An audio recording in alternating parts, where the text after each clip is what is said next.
Hi, good morning. This presentation is on CISA's. I'm Tom Millar from CISA. This presentation is on our cybersecurity performance goals. I wanted to introduce everyone here to the concept behind the cybersecurity performance goals, and then tell you where we are in terms of our progress in promoting those and trying to get adoption of them. So I am a branch chief at CISA for a little shop called Cyber Resilience. We have a couple of different programs under my branch. We have some architectural assessments that we perform for high value assets and critical infrastructure OT ICS environments. We have the cybersecurity performance goals for critical infrastructure. And lastly, we have a training shop that teaches other people how to perform what I like to call CISA style assessments, so that we can expand our capacity through partnerships with other people who can perform the same type of assessments that we do. Now that the CPGs, and that's what we call the cybersecurity performance goals at home for short, because it gets tiring saying cybersecurity performance goals constantly. The CPGs are about 38, not about 38. The CPGs are exactly 38 practices that we've created to try and establish a baseline for all of the national US critical infrastructure to adopt to improve their cybersecurity posture and reduce the likelihood and impact of the most common risks and adversary techniques that we know about. And a little background on why we did this. So there was not a consistent cybersecurity baseline for critical infrastructure before the CPGs. If you went to one sector, like maybe you went to the water sector or financial, if you went to the water sector, you would find out a completely different set of ideas about what was necessary for for cybersecurity protections in the water sector than if you went to the financial services sector, which is a completely different ball of wax, as we say. And they would have a totally separate set of ideas. And they still, to a certain degree, do. We'll talk about that later. But yeah, we wanted a consistent baseline across all of critical infrastructure so that they would, like essentially, how do I put it? Basically serve as sort of like the model legislation, if you will. Now, it's not legislation. We're not a regulator. These are all voluntary goals. But some model for people to point at and say, like, okay, well, if you're not doing these 38 things, then you need to at least start there. So the White House issued a National Security Memorandum, basically gave us at CISA the homework assignment to create the goals, and then a year after that, we published them. So how they were developed, we created a draft based on sort of our own ideas from our own experiences and expertise, and put that out in a comment period for the public. Received and adjudicated over 1,000 comments on the cybersecurity performance goals. Relatively quickly. I mean, from February to July might seem like a little bit of a long time frame, but 1,000 comments is a lot. So adjudicated all of those and issued a revised draft. A lot of comments pointed out that we needed to make sure that we were aligned with the NIST cybersecurity framework in the US. How many of y'all are familiar with the NIST cybersecurity framework? Okay, excellent. So yeah, so a lot of people were like, let's make sure these are aligned so that we're not sort of like, so that they're harmonized with each other. So we did that. Published version 1 in October of 2022, and then published a revision in 2023, 1.0.1, which aligned everything according to the NIST CSF functions. And you see at the end of this slide on the timeline is March, just a couple of months ago. We started the rollout of our sector-specific goals. The sector-specific goals are kind of exactly what they say on the label. They are an additional set of goals aligned to the needs of specific sectors within the United States. So we have ones for the chemical sector, the financial services sector, energy, and then eventually we're going to roll out the ones for the information technology sector as well. But that rollout has just begun in March. We are currently in the process of identifying events or opportunities to sort of drop those sector-specific goals in a very public way to generate maximum attention and hopefully improve adoption.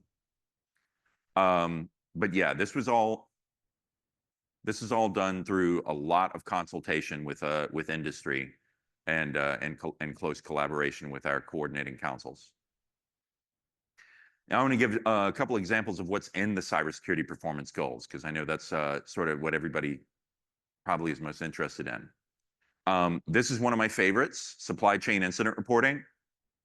When you have a vendor that's important to your supply chain or a service provider that has an incident, you should have contract language that requires them to report incidents to you.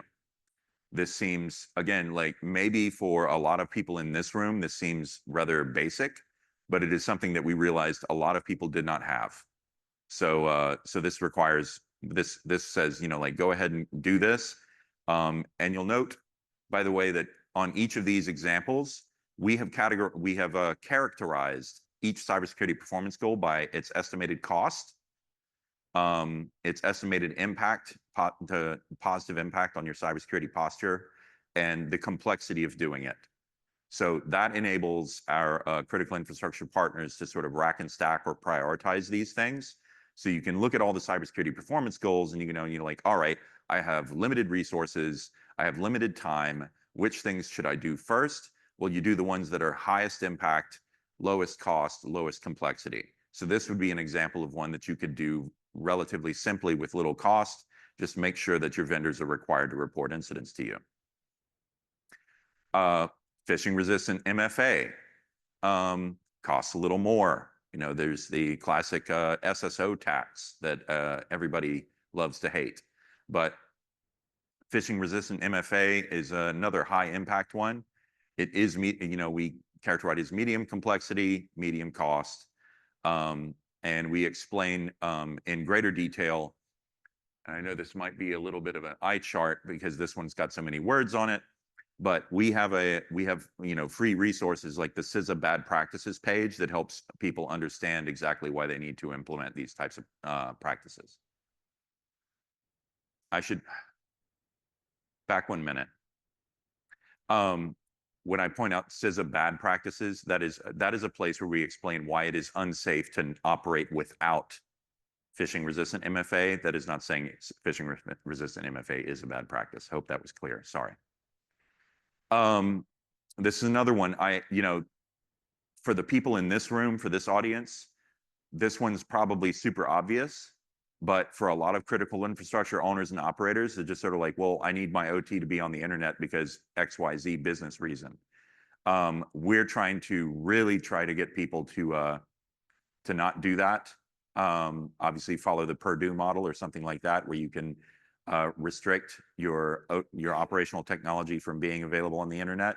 We even have programs where we look for OT that is on the internet and then issue administrative subpoenas so that we can identify exactly who the operator is and notify them, hey, by the way, your OT is showing, and get them to mitigate that.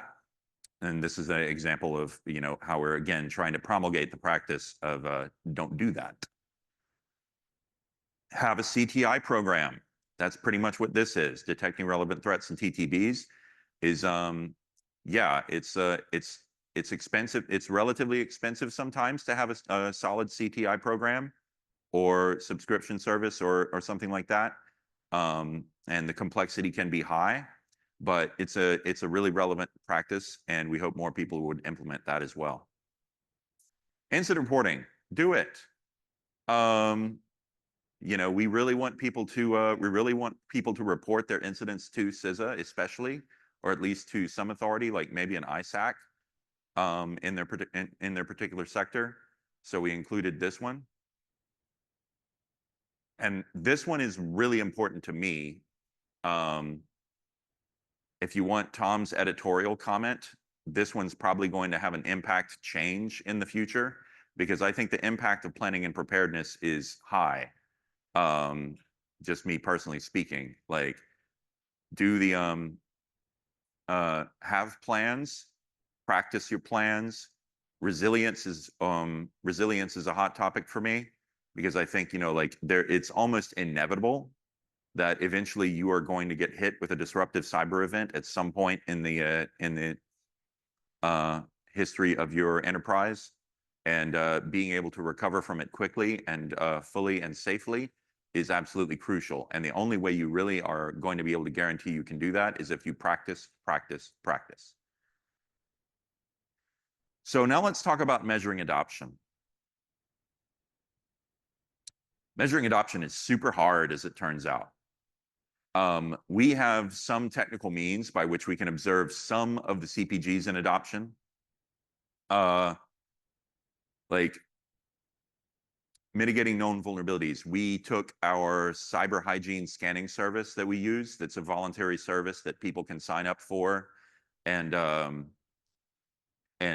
tells them basically, like, from what is on their internet facing perimeter, we can see what vulnerabilities they have. So we compared what vulnerabilities we know about from the known exploited vulnerability. Who knows about the known exploited vulnerabilities catalog? All right, pretty good, pretty good. For those of you who don't know about CISA's known exploited vulnerabilities catalog, strongly urge you to go get on your favorite search engine and check that out. It's a really useful resource. It's all the CVEs that we know from various sources are being actively exploited. And anyway, so we use that as our base to try to observe how many people are actually mitigating known vulnerabilities within a reasonable time frame. Since we published the Cybersecurity Performance Goals, we've seen a trend where the number of known exploited vulnerabilities available to, from our perimeter scanning has been going down, which is great.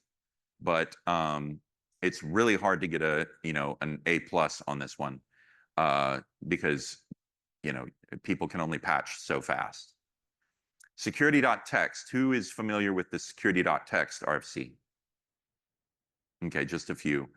So security.txt is a way of proving whether security.txt usage is a way of sort of knowing whether or not organizations have a published vulnerability disclosure process, because that's one of the purposes of the security.txt RFC, is to publish contact information for vulnerability disclosures that affect your organization.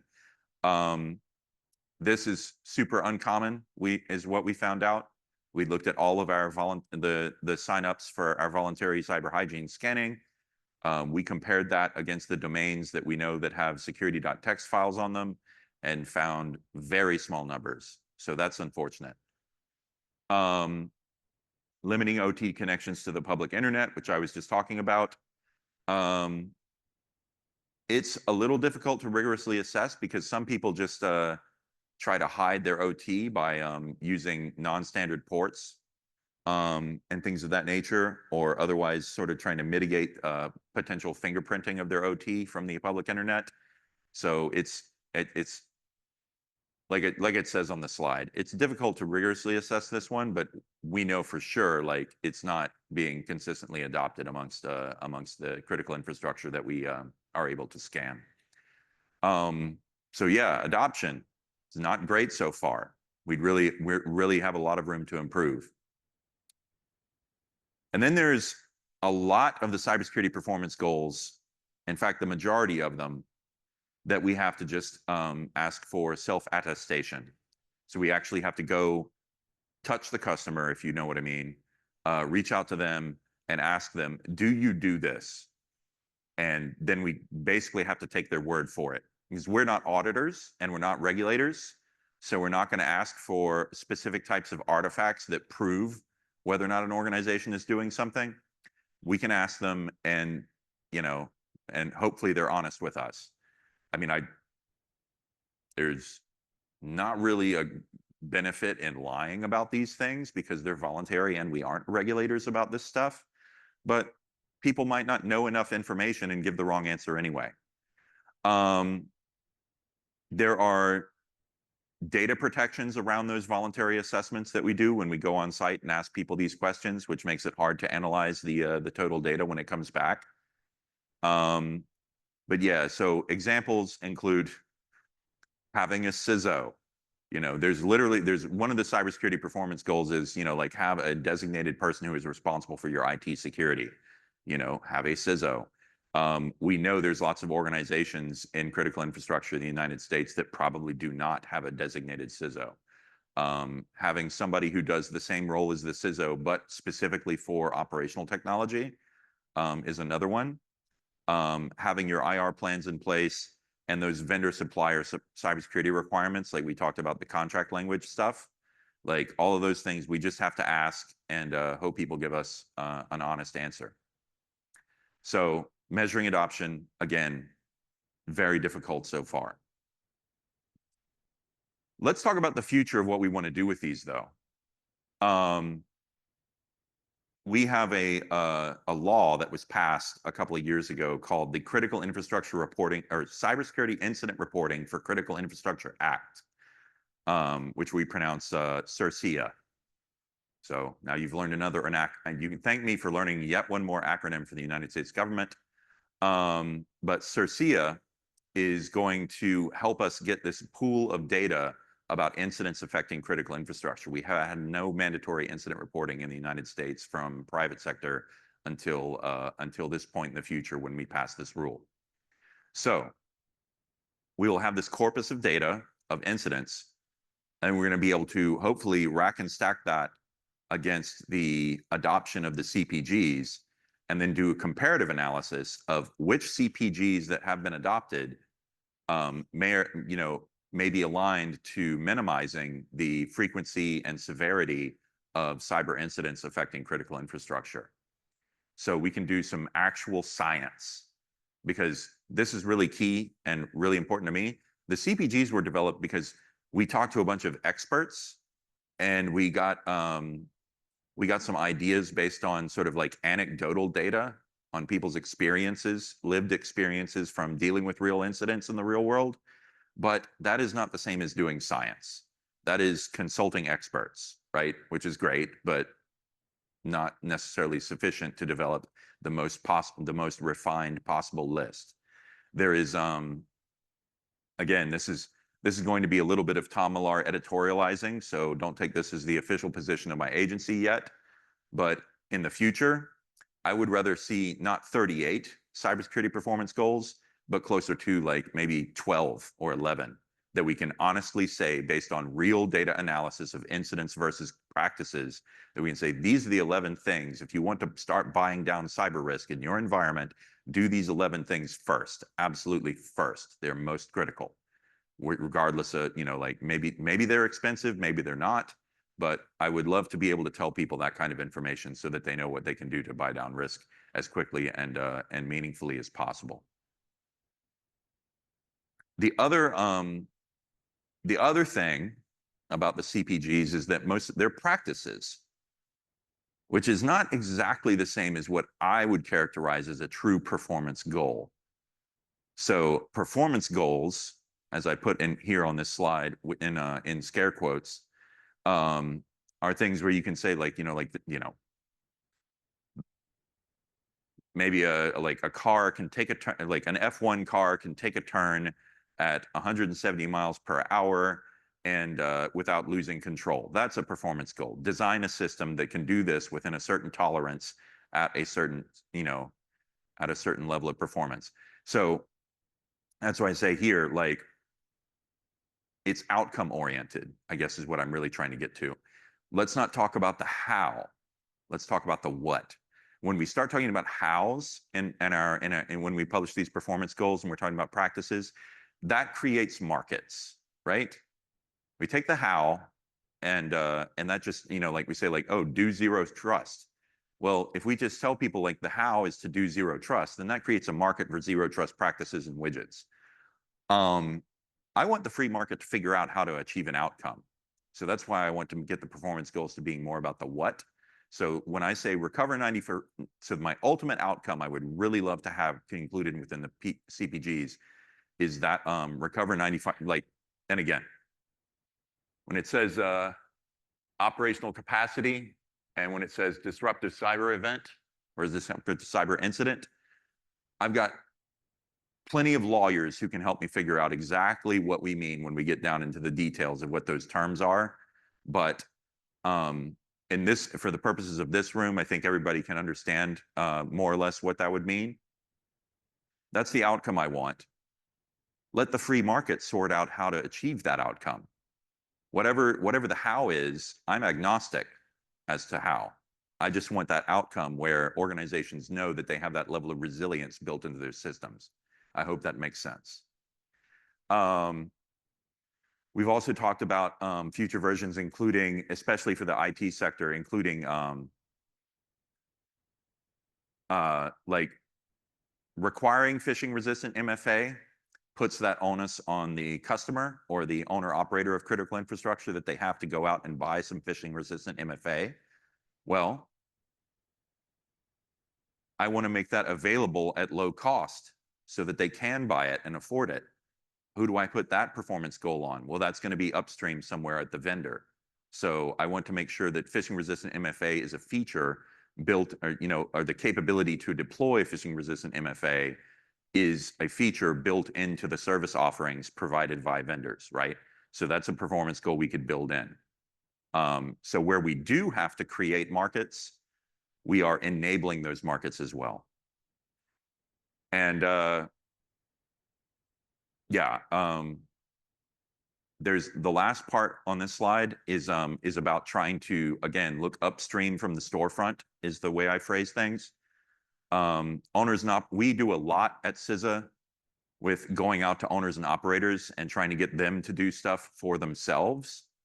And then we find out, it's like, well, we don't run that anymore. We contracted out to a managed service provider. So it's about like, what do we want people to demand from their managed service providers so that their managed service providers are providing the safest possible services, right? Hopefully that makes sense. So going upstream from the customer and saying like, no, enable these practices and put them in place for your clientele. Whoops. Hit the wrong button, sorry. So here's how to use them wherever you are. If you take pictures of any slides, I want you to take pictures of this one. This is you can go on our website and look at all 38 of the practices. There is also a checklist PDF available, which is my favorite format, which has all the characterizations of cost, impact, complexity, and is very nicely formatted so that you can go through, add notes, and sort of like do your own manual self-assessment or encourage your constituency to do so. And then there is a downloadable tool. It's not like the most elegant thing in the world. I wish it were a mobile phone app, but it is not yet. It's on our GitHub. So you can go to the cybersecurity evaluation tool on CISA's GitHub and use a module in that tool to conduct cybersecurity performance goal assessments. And the data from those assessments doesn't go anywhere unless you want it to. So it's not like it's going to feed back to CISA automatically. And with that, it is time for Q&A. Hi, Kauto. Hi, Tom. How are you doing today? Fine. Okay. And thank you. Thanks for a really thought-provoking presentation, actually. Do you have any example of the sector-specific goals and how these goals vary from sector to sector? Yes. So for the energy sector, for example, so I'll use a couple examples. The energy sector goals are actually extremely similar to the basic cybersecurity performance goals, the cross-sector set, as I'll call it, but translated into what I'll call grid speak. So people actually operating on, like, like energy distribution in the United States were like, oh, okay, we understand the value and the quality of these of the cross sector goals, but they need to be shifted into some slightly different language for our specific subsector of the energy business. So that's how we approach the energy sector goals, because that's what industry asked us to work with them on. The financial sector goals is like a list of over 100 additional things, because the financial sector really wanted to work with us on regulatory harmonization because they're so heavily regulated as it is. And they also want sort of like, there's regulated parts of the financial sector. There's also less regulated parts of the financial sector. And they wanted harmonization across the board, because they're like, okay, if we're going to be working with crypto traders, then we want the crypto traders to also be following the same set of practices. So can you just, if you're going to publish a voluntary set of goals, one, don't make the voluntary goals different than the stuff we already have to do anyway because of regulation. Two, make sure that the voluntary set of goals is harmonized and applicable to anybody who could voluntarily adopt it, so that we know that we're relying on them having the same practices in place. The IT sector goals are still getting finished, and those are based on software supply chain best practices identified post SolarWinds, and based on the self-attestation, like based on things that you're going to have to do anyway if you want to do business with the U.S. government as a software or IT provider. So we, again, like, it's focused on a lot of harmonization. Is that specific enough, or did you want me to, like, because I don't unfortunately have a slide that drills down into specific examples of those sector specific goals? Yeah, this was good. I mean, you mentioned one interesting keyword, that is regulation. So are there any sectors that are considering to have these CPGs implemented as a regulatory requirement? Yes. And third question is, have you looked in what is done in Europe and compared, and is there something that is actually maybe aligning, so that we have roughly the same goals over this side of this side of the pond and in US? Yes and yes.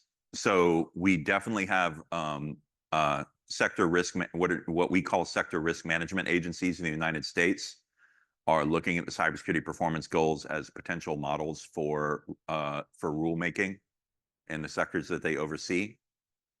And we're totally okay with that, because, again, back to harmonization, we think that's a net benefit. And also back to the phrase I used, model legislation. Like, the CPGs should be a model for people to use when they're considering rulemaking in their sector. We absolutely intended that. And to your second question, yes, we are also looking to, or your third question, I guess. Yeah, we are also looking at what's happening in the EU, and trying to make sure that we harmonize as much as possible, because, again, industry that conducts business globally doesn't want to have to do compliance with multiple sets of practices, especially, and even the ones that are voluntary. They just sort of like, like, why do I? We're getting that feedback from industry partners, so we're making sure that it's incorporated and paying attention to what's going on. Yes, sir. So that partially answered my question, but I think I want to go a little bit deeper where I want to understand. Can you also go into, like, the vendor landscape? So let's say some of these CPGs are filled by outsourcing to a service provider. And I see a lot of output from service providers, and it's quite disappointing. And so then they have a false sense of security, right? They think they have, like, box checked, but some additional requirements of quality from the service provider would be very interesting as well. Is that something can you go into that? I'm not a US citizen, so I don't know how far you can go with these regulations. I'm